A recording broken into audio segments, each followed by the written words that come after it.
자, 오늘은 우리가 수업과 수업 나눔에 대해서 이야기를 해보려고 하는데요. 근데 사실 수업 같은 경우에는 교과마다 되게 특성이 너무 다양해가지고 저희가 구체적으로 일일이 얘기를 하지는 못하겠지만 그래도 이제 공통적인 그런 틀과 또 수업 나눔에 대해서 이야기해보는 시간을 가지도록 하겠습니다. 근데 먼저 수업 같은 경우에는 교과서가 있거든요. 그래서 저 같은 경우에는 이제 고등학교 교과서를 참고를 했는데요. 교과서 내용을 익히는 것이 일단 당연히 선행이 되어야 될 것 같습니다. 그리고 요즘에는 실현지에 보니까 판서를 반드시 포함하시오 이런 조건이 꼭 나오더라고요. 그래서 판서 정리 노트를 저는 만들었거든요. 그래서 각 부분마다 간단하게 한 3줄에서 4줄 정도의 판서 정리 노트를 만들어 놓고 그러면 좀 자동화되게 만들어 놓으면 굉장히 도움이 많이 되더라고요. 그리고 또 두 번째로는 당연히 스터디가 굉장히 중요합니다. 그래서 기출문제나 예상 문제를 놓고 실전처럼 구상하고 실현해보고 스터디원들의 이렇게 피드백을 받는 게 저한테 이제 굉장히 도움이 되었어요. 그래서 피드백을 기록을 해놨다가 다음 실현 때 이제 꼭 적용을 해보려고 노력을 했습니다. 또 더불어서 이 부분을 이렇게 촬영하시는 게 굉장히 좋아요. 그래서 처음에는 엄청 오글오글 내 목소리가 저랬나? 막 이런 생각이 들거든요.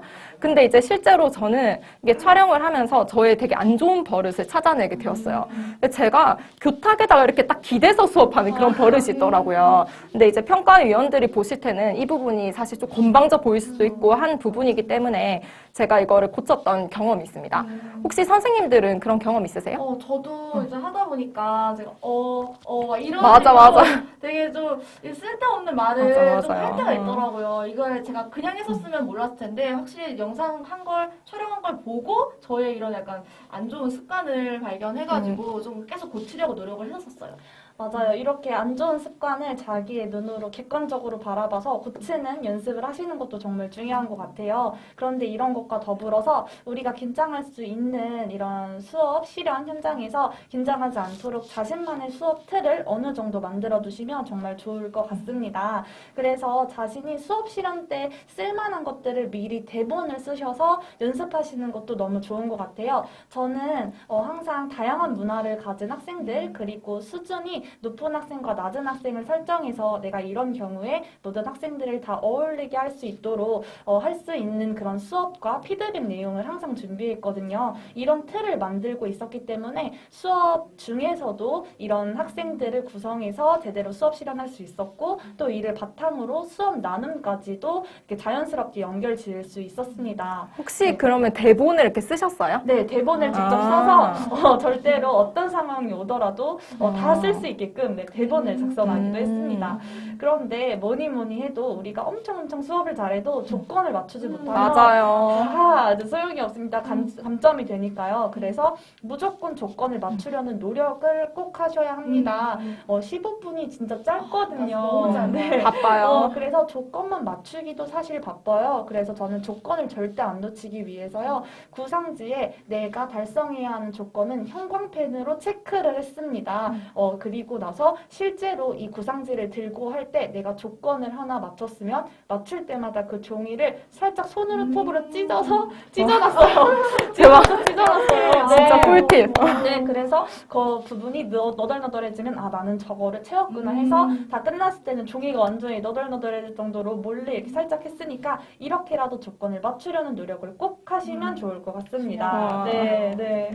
그런데 우리가 사람인지라 뭔가 실수하고 통째로 뭔가 넘어가 버릴 때가 있죠. 맞아요. 저도 이제 연습하고 이렇게 할 때, 그러니까 A 파트에서 이렇게 자료 A를 보여주고 그 다음 B로 넘어갔어야 했는데 그냥 A로 넘어가 버리고 B가 돼버린 거예요. 하다가 알게 된 거예요. 그래서 어떡하지 하다가 이제 마치 한 학생이 저한테 선생님 이거 자료 A 안 봤는데요 라고 이제 얘기하는 듯한 그런 이제 상황을 연출을 했어요. 그래가지고 누구야 정말 수업 열심히 듣고 있었구나 선생님 이걸 깜빡했네 하면서 이제 자연스럽게 그 조건 A를 충족을 시켰던 이제 경험이 있거든요. 그래서 이런 식으로 해서라도 나중에라도 혹시 알게 돼서 당황하지 말고 기지를 발휘해서 조건을 최대한 충족을 시키는 것도 제일 정말 중요한 것 같습니다. 그리고 이게 사실 사람들이 수업은 되게 신경을 많이 쓰고 연습도 많이 하거든요. 근데 수업 나눔에 대해서는 이게 생각보다 연습을 안 하는 경우도 있어요. 그런데 사실 배점은 같거든요. 맞아요. 네, 수업 나눔이 되게 중요해요. 그래서 준비를 할 때 수업은 내가 너무 잘했어. 잘해가지고 수업 나눔 하려고 딱 앉았는데 막상 하려고 하니까 그 질문에 보통 세 가지 답변이 이제 질문이 나오잖아요. 네. 답변을 하려고 하니까 좀 할 말이 없어지는 거예요. 그래서 이런 것들을 좀 방지를 하기 위해서 사실 우리가 또 이제 수업 나눔도 너무 중요하고 이 2차 우리 경기도말도 특색이 있는 거니까 그래서 요걸 계획을 할 때 수업 나눔을 위한 수업 설계를 하는 게 사실 제일 중요한 것 같아요. 역으로 생각을 하는 거죠. 수업 나눔에 할 말들을 이제 수업 설계 때 아까 사연쌤이 얘기했던 거 틀 만든다고 하잖아요. 그때 수업 나눔에 이렇게 말하기 위해 요 상황을 연출해야겠다. 요 상황을 연출해야겠다 하는 것도 되게 중요한 이 수업 나눔 준비하는 방법이라고 생각합니다. 그래서 실제로 실수도 설계하시는 분들이 있더라고요. 그래서 이제 수업 실현하면서 되게 사소한 실수를 하는 거예요. 이게 큰 치명적인 실수 말고 이제 수업 나눔 때 아까 자신의 수업에서 아쉬웠던 부분을 이야기하죠. 이런 문제가 되게 자주 나오거든요. 그래서 이제 아까 했던 그 실수를 언급을 하면서 이야기를 하시는 분도 저는 봤어요.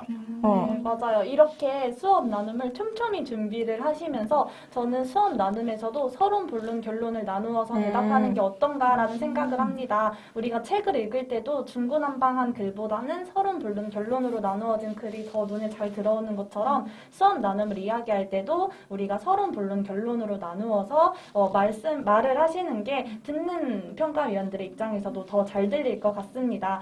그래서 이러한 부분은 실제로 수업 나눔을 어떻게 하는지 그 실현 예시를 보여드릴 테니까요. 그 예시를 보시고 참고하시면 좋을 것 같습니다.